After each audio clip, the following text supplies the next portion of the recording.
Nós vamos estar hoje com Anderson.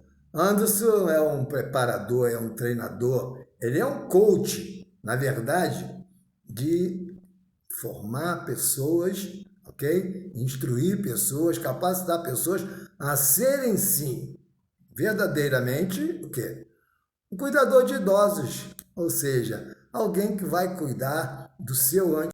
Boa tarde a todos, eu sou o Anderson, tá? Sou técnico em radiologia, tenho a certificação em APH, tenho certificado há mais de 12 anos como cuidador de idosos, né? E fiz esse curso em paralelo ao curso de radiologia, né? Já estou então 12 anos no mercado. Estou aqui para esclarecer algumas dúvidas. Boa tarde, Wilton.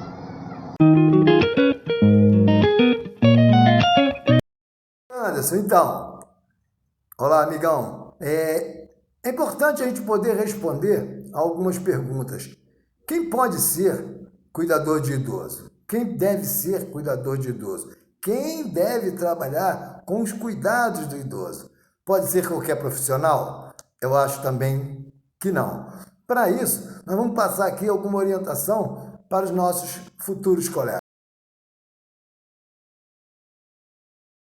Então, Wilton, o cuidador de idoso, né, o profissional para ser cuidador de idoso, ele tem que ter o ensino fundamental completo, tá? Tem que ter vontade, tem que ter mais de 18 anos e, claro, de preferência ser uma pessoa com saúde, né, que tenha cuidado com a sua própria saúde. Você não pode cuidar sem se cuidar. Tá com as suas vacinas em dia, isso é o ideal, isso é o primordial, primeiramente, né?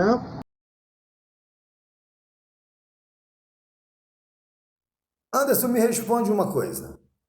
Um profissional dados de idosos, ele, depois de algum tempo, já se sente muito da família. Depois de algum tempo de conviver com aquele paciente ou com aqueles familiares, ele gosta muito de uma expressão que, olha, o fulano já é como se fosse da família. E aí, qual é o cuidado que ele tem que ter agora? Então, muito importante essa pergunta. O profissional, ele não faz parte da família. Ele é profissional o tempo inteiro. 12 horas, 24 horas, 36, 48.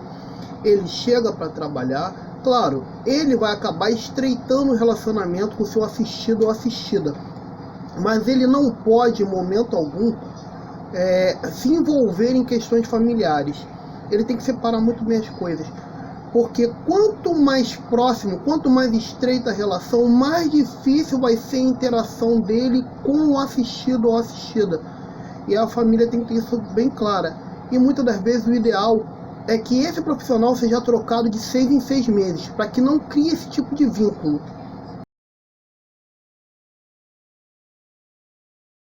A grande chave é a seguinte, tá? Na minha pergunta,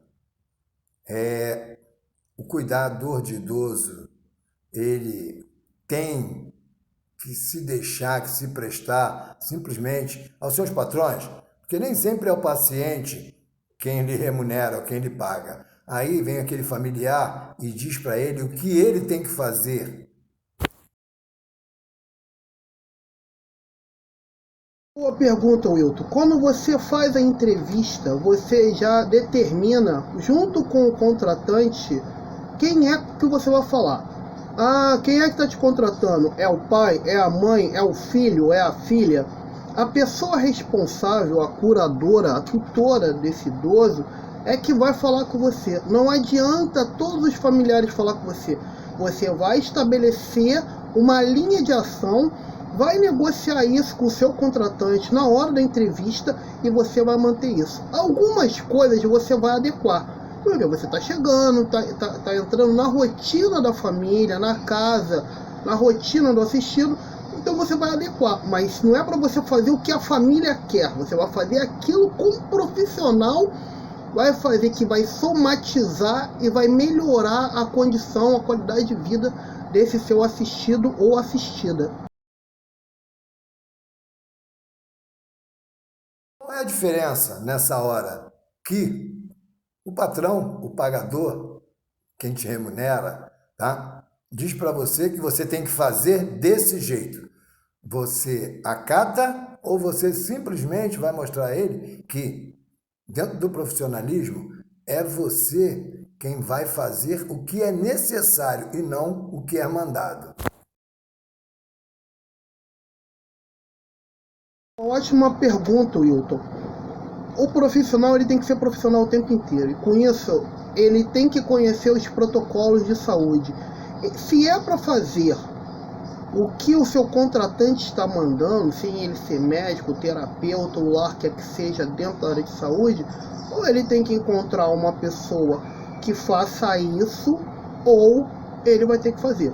O profissional, ele já, vou ser redundante no meu comentário, ele vai chegar, né? Por isso é um profissional, você tem que procurar um profissional certificado, que tenha um conhecimento, alguma tarima que tenha vindo de um lugar sério, você fazer perguntas básicas para ele. Se ele sabe fazer uma mudança de decúbito, banho no leito, aferição de sinais vitais, se caso seja necessário, se ele sabe fazer uma prevenção de lesão por pressão, porque se o profissional já chega falando em escaras, você já sabe que ele não está atualizado. Então, o profissional ele tem que chegar mostrando conhecimento para que quando o seu contratante venha impor a ele um determinado tratamento, você como profissional vai dizer, não, eu não vou fazer isso, porque não tem embasamento científico, não foi determinado pelo médico dele, e quando o fisioterapeuta estiver aqui, ou o terapeuta, eu tenho que estar acompanhando, porque sou eu que fico com o seu assistido, com o seu ente querido, e preciso de passar para esse profissional a real condição dele. Se acontecer algo, eu sou responsável por esta pessoa e tenho que estar presente nisso. Então, Anderson, é isso que eu quero esclarecer para os nossos colegas, para também os nossos contratantes. Saber separar esse bom relacionamento profissional com familiar e paciente e o profissional também saber se colocar sem perder a sua posição profissional e a sua responsabilidade. Ou seja, segue. O profissional tem que ser sério o tempo todo. Bom dia, boa tarde, boa noite, sim senhor, não senhora. Quando ele chega a casa, ele entrevista a família, conhece o assistido ou assistida, negocia com a família aquele resultado que ele vai proporcionar. A família também vai entrevistá-lo, vai saber que tipo de profissional que ele é.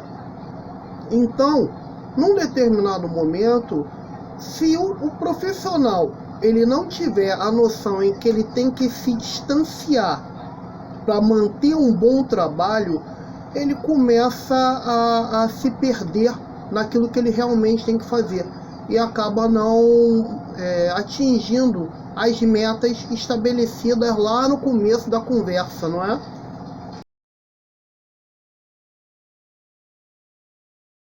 Familiares, quando remunerados, é bom que esteja nessa condição de cuidados com idosos? Bom, pode sim, mas desde que ele seja realmente alguém capacitado para poder desempenhar a sua função. Tô certo, Anderson? Gostaria que você esclarecesse com essas pequenas respostas alguns fatos.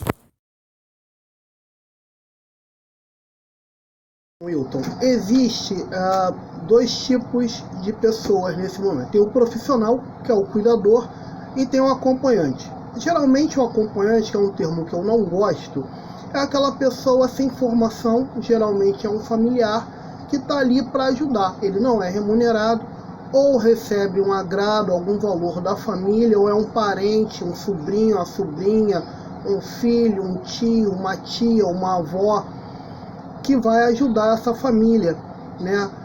Se essa pessoa for certificada, é o ideal para ter um conhecimento e lá na frente, né, poder até trabalhar na área com mais conhecimento. Eu acredito que isso seja o ideal.